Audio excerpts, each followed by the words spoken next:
Gustavo Terés está en línea con nosotros, es el delegado de la seccional AMSAFE Rosario. Hola Gustavo, buen día, ¿cómo estás? ¿Qué tal? Buenos días. Gracias Bueno, por llamar. no, por favor, ¿qué pasó? ¿Qué pasó ayer? Hola. Hola, sí. Gustavo, Sí, ¿nos sí, ahí estoy escuchás? escuchando. Sí, sí. Bueno, no, te estábamos preguntando qué pasó ayer. Sorprendió esta decisión de los docentes públicos santafesinos. Se demoraba la respuesta al gobierno provincial. Todos los otros gremios ya confirmaron, pasando el mediodía, la aceptación de la oferta. Y horas después se conoce que AMSAFE no. Más que nada por la situación y los votos que llegaban desde Rosario. ¿Qué pasó allá? Sí, me parece que la respuesta, a pesar de que en Rosario, nosotros sabíamos que en Rosario iba a haber una votación muy importante, pero nunca con Rosario alcanza, y lo que hubo es una Uh-huh. votación muy importante en muchos lugares de la provincia, no solo en el departamento Castel, Belgrano, General López, también muy importante en el departamento Iriondo, en San Lorenzo, en Castellano, y hubo votaciones parejas en el norte también. Me parece que, en primero, no, la incomodidad de saber que vos estás votando, y Uh-huh. en muchos sitios dicen que la respuesta de los docentes va a ser favorable a la aceptación, Bueno. sin contemplar que todavía estábamos en plena votación, ¿no? A las 10 de la mañana, 11, te encontrabas con ese tipo de titulares y con una descarga de que todos los gremios demás habían aceptado, como para dejarte en una situación de falta, ¿no? Más como una extorsión que, que como una necesidad del gobierno de asumir una negociación paritaria más colectiva. Uh-huh. Bueno, Y tampoco. lo que pasó fue eso, hay un enojo, hay un malestar que condensa en su conjunto las políticas educativas. Estamos ante una situación, primero, yo insisto esto, hay un incumplimiento de un acta paritaria. Hay un acta paritaria que dice que en abril empezamos a discutir las cifras remunerativas para pasarlas a remunerativas. Esa acta paritaria no se cumplió nunca. No solo que no se cumplió, sino que el gobierno no acepta, sino que impone que no se cumpla. Uh-huh. Nuestro gremio ahí debe tener una posición de firmeza distinta. Impone que no se cumpla y empieza y tiene el planteo de la nueva paritaria diciendo que el año que viene, en el mes de febrero, se empezaría a discutir en cuotas difusas que nunca están, Uh-huh. el pase de las sumas no remunerativas a Claro. remunerativas. O sea, hay que agregar la del 2020 a todas las que vienen del 2021. Uh-huh. Lo cual muestra ya una actitud de no respeto por la negociación colectiva y por los acuerdos firmados. ¿Por qué va a cumplir el año que viene si este año no cumplió? Parece que eso es un primer dato. Sí. Segundo, nos encontramos con un gobierno que el ministro de Trabajo habilitó una discusión paritaria un mes antes con los municipales para que le adelanten la cuota del 9% y no quedar tan atrás, y a nosotros nos dio el 4,5%, no habilitó la paritaria y nos da el 4,5% después. Es parte de ese estrato. Y en tercer lugar, es un gobierno que tiene recursos, que tiene un superávit, Uh-huh. y nosotros creemos que Sí. es tiempo de recuperar salario y no de seguir ni siquiera alcanzando la inflación. Venimos con 3 años como mínimo de retrocesos salariales, Sí, sí, sí. y eso se empieza a sentir y mucho en los ingresos de los trabajadores y trabajadoras. Bueno, pero son supuestamente Eh, temas que se vienen tratando en las sí, paritarias, sí, ¿o y no? esta nueva propuesta, Uh-huh. claramente vuelve a tener sumas no remunerativas, o sea, vuelve a trabajar con la misma lógica de lo que significa gradualmente una precarización del salario. Digo gradualmente una precarización del salario, y más que del salario, de la seguridad social. Con esto después te encontrás con que vienen los tarifazos en la obra social porque no está desfinanciada, vienen las malas prestaciones en diversos lugares de la provincia, en cada lugar de la provincia con algún distinto, y se empieza a debilitar la caja de jubilación, cual te hace vivir siempre en una situación de zozobra, Uh-huh. porque vos sabés que las grandes decisiones políticas estratégica de los grupos de poder en la Argentina tienen dos nudos muy importantes: el sistema previsional y la reforma laboral, ¿no? Y esas cosas nosotros no las podemos dejar, hay que tener una mirada estratégica. Cuando se procede con esas políticas, nosotros sabemos que cuando se procede con esas políticas, nosotros sabemos que a la larga nos va a impactar negativamente. Gustavo, soy Connie, ¿cómo andas? Buen día. Buen día, Connie. Estoy pensando, ¿y cuánto hay también de reproche por la intermediación de la jefatura gremial? Porque yo hablaba con algunos docentes ayer y da la impresión de que a todo esto que vos acabás de enumerar se le agrega también cierto reproche a lo que pasó el año pasado, digamos, a la suspensión de la asamblea, a la eliminación de los canales de consulta. Ayer mismo, digamos, había cierta manipulación con los números. Vos hablabas de una carga, una demora, de una búsqueda de instalar algo que no estaba sucediendo. ¿Cuánto hay de eso en esta decisión de muchos docentes? Mira, a mí me parece importante defender la vitalidad democrática en cuanto a la tradición del gremio, sí, que no es patrimonio de ninguno de nosotros, sino que tiene una herencia. Digo, y no digo que sea de una vez para siempre, porque la historia no es lineal, pero sí que tiene una herencia, digo, para que los docentes lo sepan, de que en este año se cumplían 100 años de la primera huelga docente, que tuvo las señas de identidad que hoy siguen estando, ¿no? La democracia sindical, la movilización, digamos, la de tener siempre un pie fuera del Estado, no, de no ser un sindicalismo de Estado. Bueno, hay una serie de señas de identidad que después se van permanentemente reafirmando. Yo creo que en eso, si uno tuviera que objetar, lo que a mí me parece es que cuando hay discusión paritaria significa que una de las partes la solicita. No tiene, digamos, cualquiera de las dos partes la puede solicitar y eso es parte. Y nosotros creo que es un error no haber solicitado la negociación paritaria mucho antes. Primero, para no quedar acorralado con los tiempos del sistema educativo. Segundo, porque había un incumplimiento. Había que ir al Ministerio de Trabajo y señalar ese incumplimiento de la paritaria anterior. Me parece que si vos cedés o adoptás una actitud muy pasiva ante un gobierno que tiene política de ajuste, que destrató a los docentes como también a los trabajadores de la salud, ¿no? Que prefiere hacer caja antes de mejorar los ingresos y que repite cierta lógica de los 90, eso, si no hay un gremio que se moviliza, si no hay un gremio que de alguna manera expresa su malestar, el gobierno va por más. Siempre había un abogado laboralista que explicaba que había dos formas de discutir la paritaria: o de discutirse en frío o de discutirse en caliente. Discutirla en caliente significa que vos a la negociación paritaria llegás con asambleas previas, con debates previos, con inclusive el día de la paritaria podés hacer concentraciones en cada seccional, inclusive sin discutir paro, pero sí mostrando de que los dirigentes que van a ir a negociar esa paritaria van con el apoyo de los docentes y están expresando un malestar de la forma en que se está trabajando y de la forma en que se está viviendo. Se está expresando el malestar por las políticas de distribución del ingreso y se está expresando el malestar por toda la política educativa. Claro. Porque no hubo políticas para la emergencia. Digo, yo insisto mucho, nos encontramos con un ministerio quizás de los más cuestionados desde el inicio del periodo democrático. Sí, y además que aprovechó el medio de la pandemia para abusar de un montón de derechos laborales, que no está respondiendo a, digamos, cada vez hay más dificultades con la obra social.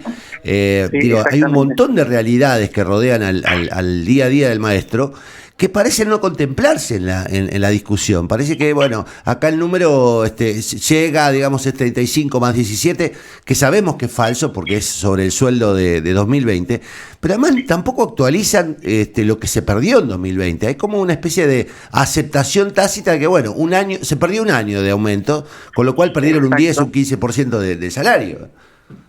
Exacto, perdimos un año, al año siguiente te trabajan con las sumas no remunerativas, te proponen esto, y al año siguiente pretenden equiparar, pero siempre llegando tarde, la inflación de este año. Y me parece que todo eso genera malestar. Y a eso le tiene que sumar las políticas educativas. No hubo política para las infancias, para nuestras niñas y para nuestros niños, no hubo política para el trabajo en la virtualidad. O sea, tendría que haber habido una paritaria que que hubiera trabajado sobre la emergencia y hubiera, viste esto el concepto de que muchas veces te dicen que la paritaria está abierta pero que nunca sucede nada. Bueno, hay una paritaria que a veces no discute lo salarial, pero las condiciones de trabajo, la necesidad de la conectividad, para resolver el tema de la virtualidad, qué hacer con... Si vos tenés una política de justicia distributiva también desde el punto de vista de los saberes, se tiene que haber trabajado sobre la emergencia, sobre esas miles y miles de niñas y niños, de estudiantes, que no tuvieron ningún tipo de vínculo. Y bueno, y eso implicaba creación de cargos, creación de horas. Bueno, eso te iba a preguntar.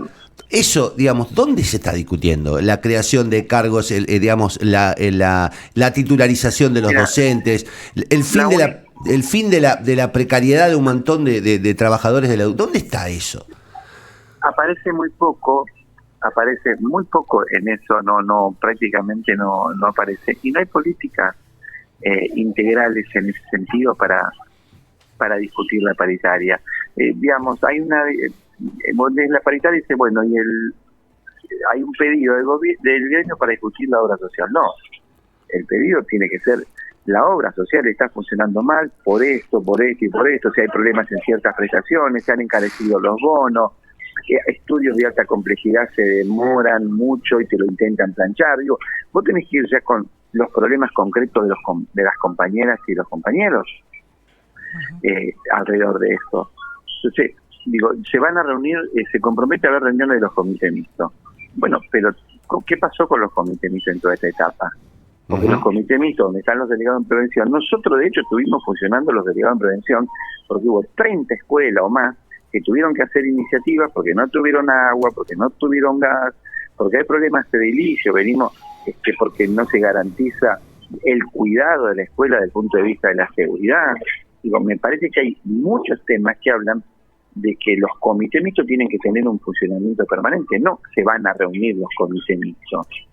Digo, eso es tener una política para la emergencia y una política democrática que tienda a resolver los problemas puntuales. El comité mixto tiene una intervención y los delegados de prevención en el territorio. No es que se reúne un grupo de 5 delegados de gremial y el gobierno para conocer lo que pasa entre 1000 escuelas o 2000 escuelas. Eso es imposible. Gustavo, ¿no? Sí. Y yo hago un balance, perdón. Sí. La política que tuvieron sobre verano activo fue una política muy débil, que empezaron tarde, que les costó juntar a los chicos. Yo he ido a recorrer en muchos lugares, el trabajo con los adolescentes eran mucho menos de la mitad y en algunos casos inexistente en relación a los grupos convocados que tenían que estar. Pero tiene que haber una reflexión sobre eso. No es que nos preocupa, no vamos a renunciar a discutir la distribución de ingresos y el salario porque es la negociación más importante que tenemos en esta etapa. Pero hay otras cosas que también hay que abordar y que el gobierno no consulta a los docentes, trabaja autoritariamente, digamos, se ha ubicado en un lugar de un saber omnipotente que después desoye los reclamos y ni siquiera se apoyan los saberes que muchas veces son necesarios desde las escuelas. Gustavo, entenderás que para muchos padres, muchas familias que, entiendo que también los comprenden a ustedes porque estuvieron muy cerca con todo esto de la pandemia, pero que también vieron a sus hijos encerrados y ahora cuando de a poco se va normalizando la escolaridad, van a medidas de fuerza, por en principio un día la semana que viene, 2 días la próxima semana, no ven muy simpático esta medida de fuerza. Y por lo que vos estás diciendo, son muchos los reclamos que hicieron que ustedes no acepten la oferta del gobierno. Entonces uno entiende que si tiene tanto tiempo esta discusión, este reclamo, no se va a resolver en 15 días. Pero decime, ¿cuáles son aquellas contraofertas que puede realizar el gobierno que cambie la decisión para no seguir con medidas de fuerza y que ustedes acepten? Primero tiene que mejorar, digo, estamos de acuerdo que tiene que realizar rápidamente, digo, si el gobierno tiene voluntad política de resolver, digo, yo recuerdo desde que inicié la docencia ya por el año 82, que si vos tenés voluntad política para resolver los problemas que te está planteando un gremio y querés realmente dar respuesta a la comunidad y a los sectores, podés trabajar sábado, domingo, viernes. Sí. Nosotros hemos tenido asamblea hasta los días sábado o domingo para analizar una propuesta contrarreloj de que se estaba trabajando entre gobierno y gremio. Por lo cual, si hay voluntad política, lo que hay que hacer es no esperar. No empezar con este juego, no, esta es la última, ¿no? Digo, tiene que haber una propuesta que mejore la propuesta que se hizo. Digo, y ahí empezamos a discutir. Y ahí me parece que se mejoran las condiciones. Y junto con eso abrir esa agenda, esa propuesta programática, pero con hechos concretos, para que después se siga trabajando en el día a día para la mejora de las escuelas, para, digamos, destinar los presupuestos necesarios en muchas comunidades educativas vulnerables, ¿no? Para discutir las reformas curriculares, que se abra una mesa de negociación seria, basta de este juego perverso de las destitucionalizaciones, ¿no? Entonces, está ahí en una agonía, porque el problema de la destitucionalización, yo quiero decir, no es solo el problema de que a docentes que eran titulares los pasaron interinos. El problema es que durante este año no permitieron la inscripción de alumnos en plena demanda de virtualidad. La única institución que era de trabajo absolutamente virtual es la que no se permitió la inscripción de alumnos. O sea, jugaron a una política de vaciamiento donde tenían un sector docente que estaba mucho más preparado para asimilar este tipo de trabajo que todos los demás del sector educativo que teníamos una práctica distinta.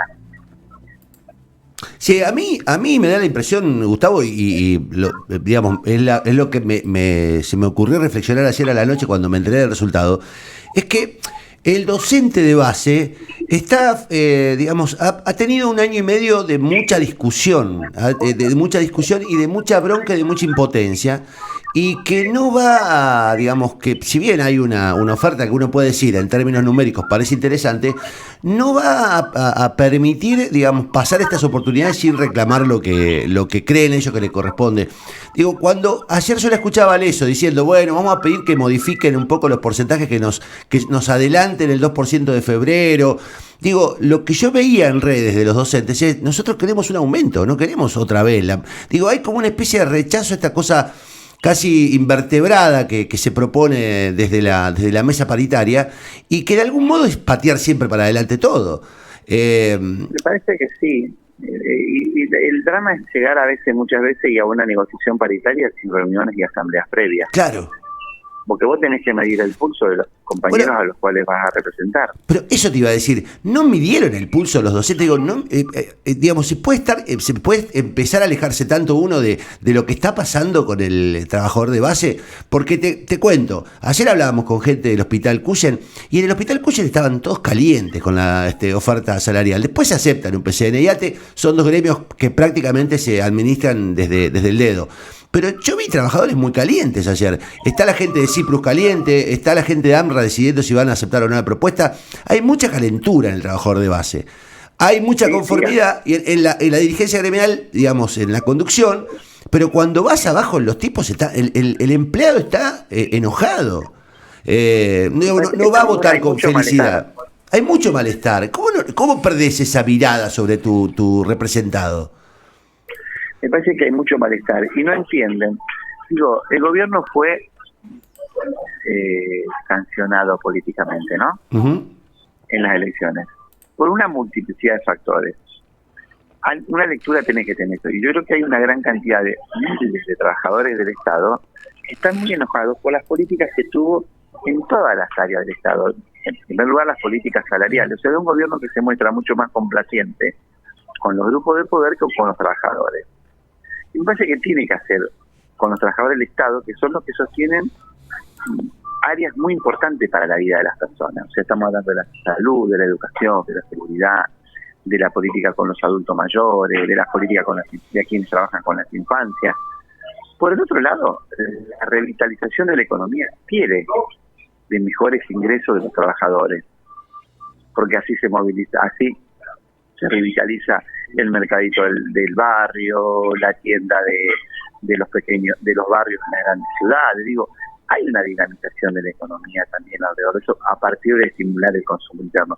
Y no estamos hablando de un consumo superfluo. Nosotros decimos que no tiene que haber ningún docente por debajo de la línea de pobreza. Bueno, Es también toda una definición eso. Y el gobierno de la provincia de Santa Fe podría tener a todos los docentes por encima de la niñez. Bueno, ¿No? Gustavo. Me parece que hay Sí. referencias alrededor de eso. Yo digo, tiene que tener el gobierno una sensibilidad para leer lo que pasa en la sociedad, lo que pasa con los trabajadores públicos y en este caso los trabajadores de la educación. Nosotros vamos a estar seguramente la semana que viene en la calle, los trabajadores del CIPRO van a estar con nosotros y ATE Rosario también va a estar en la calle con nosotros. Bueno, Gustavo, seguimos muy atentos a qué es lo que pase, las respuestas, la contraoferta que les puedan realizar en las próximas horas. Mientras tanto, bueno, medidas de fuerza a partir del próximo 13 y con 48 horas la otra semana. Sí, y nosotros siempre en estado de digamos, de asamblea. Convocarnos en asamblea permanente, digo. Bueno. El gobierno mejore la propuesta y nosotros seguramente estaríamos debatiendo en una asamblea. Bueno, Gustavo, como siempre, muchas Sí, gracias. va a haber contactos nuevos, supongo, la semana que viene, y tengo la percepción, de verdad, que todo lo que veníamos charlando, Gustavo, desde el año pasado, incluso durante este año, yo tengo la sensación de que explotó ayer. Y que no lo pudieron contener. Y si, digo, en algún momento, si vos no representás el pensamiento y el reclamo, en algún momento te pasan por encima. Y ayer pasó eso. Sí. Pasó eso. Así es. En otros gremios no, porque directamente no te permiten, digamos, la posibilidad de hacerlo. Pero en este caso me parece que ANSAFE volvió a ser, digamos, una marca clara de lo que piensan las bases. Tendrán que revisar quienes conducen cómo sigue esto, porque cuando te pasa por encima las bases, ahí tenés un problema de verdad serio y difícil de corregir. Difícil de corregir. Gracias, me parece Gustavo. que los docentes nos tienen que ir marcando el camino, y no lo digo en abstracto, y lo que tenemos que hacer es que con mucha convicción, por un comentario que hice previamente, como dirigentes sindicales tenemos que hacer una lectura de ese mandato y ponerle mucha pasión, mucho compromiso, y que en nuestro discurso se note ese malestar que los compañeros nos están transmitiendo de las escuelas, y no la resignación. Gustavo, muchas gracias. Buen día.